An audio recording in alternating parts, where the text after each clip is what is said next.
बहुत प्राचीन समय की बात है।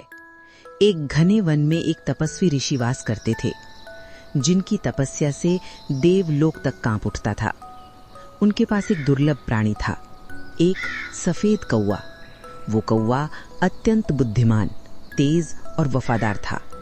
ऋषि उसे अपना पुत्र तुल्य मानते थे और उसका नाम रखा था श्वेताक्ष। एक दिन ऋषि ने श्वेताक्ष को बुलाया और कहा, वत्स, एक दिव्य कार्य तुम्हारे लिए है। ब्रह्मांड के रहस्यों में एक रहस्य है अमृत।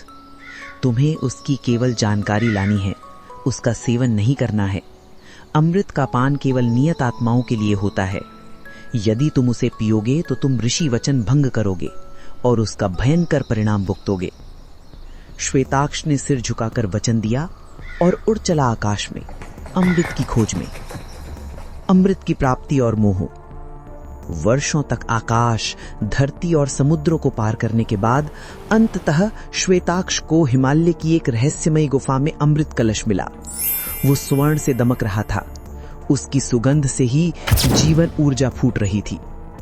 श्वेताक्ष के मन में द्वंद्व उठा। मैंने वचन दिया था, पर ये अमृत, ये मुझे अनंत ज्ञान, शक्ति और जीवन दे सकता है। एक चोंच भर ही तो, कोई देखेगा भी नहीं।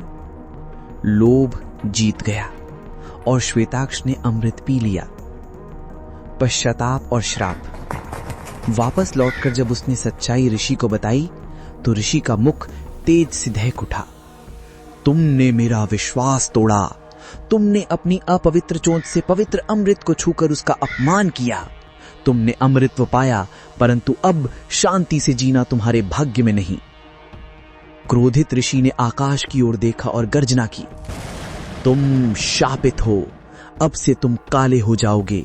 तुम्हारी चोंच अपशगुन मानी जाएगी। तुम्हारे स्वर से लोग भयभीत होंगे। तुम्हारी छाया से लोग अशुभ मानेंगे। लेकिन अमृत का प्रभाव पूरी तरह शाप से मिट नहीं सकता, इसलिए तुम कभी बूढ़े नहीं होगे, बीमार नहीं पड़ोगे और तुम्हारी मृत्यु केवल आकस्मिक ही होगी। ऋषि ने अपने कमंडल से एक काले जल की धार निकाली और श्वेताक्ष पर छिड़क दी। पल भर में उसका उजला रूप राख जैसा काला हो गया। वो रोता हुआ, पछताता हुआ उड़ गया। परंतु ऋषि की दृष्टि में न्याय और करुणा दोनों थे। उन्होंने कहा, तुम्हें पूर्ण बहिष्कृत नहीं किया जाएगा।